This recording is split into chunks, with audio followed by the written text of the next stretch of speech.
It was the summer of 1981, on a remote stretch of Nevada highway known as the Lonely Mile. The sun had set hours ago, and stars stretched endlessly across the void, casting a faint glow over the desert sands.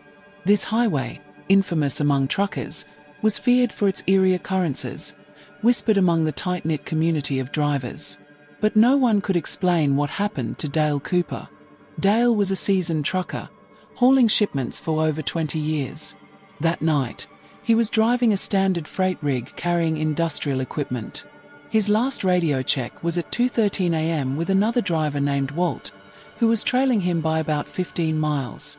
Dale had joked about the highway's haunted reputation before signing off, his voice steady and confident. "Nothing out here but sand and solitude. Don't let the ghost stories get you, Walt." That was the last anyone heard from Dale. At 2:38 a.m., Walt rounded a bend and saw headlights far in the distance, blinking erratically.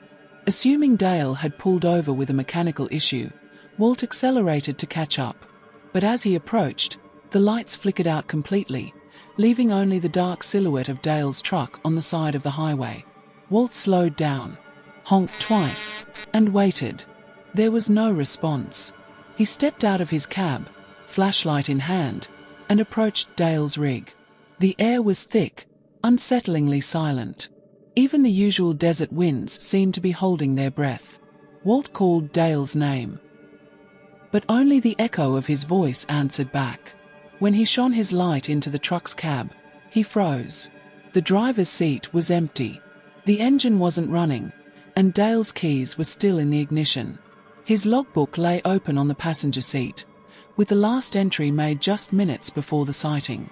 The odometer read 2:36 a.m. Walt checked the cargo. The heavy load was untouched, yet Dale was nowhere to be found. Panic set in. Walt radioed for help, but static hissed through the channel, drowning his voice. He jumped back into his own truck, locked the doors, and drove straight to the nearest station, leaving Dale's rig behind. When authorities arrived hours later, they found the truck exactly as Walt had described, but Dale was gone, along with any trace of his existence. To this day, truckers driving the Lonely Mile report strange sightings, blinking headlights in the distance, phantom rigs that vanish before they can be approached. Some say Dale's voice occasionally crackles through the CB radio, calling out for help before fading into silence. Whatever happened to Dale Cooper remains one of the most chilling mysteries of the desert highways, leaving drivers wondering if his fate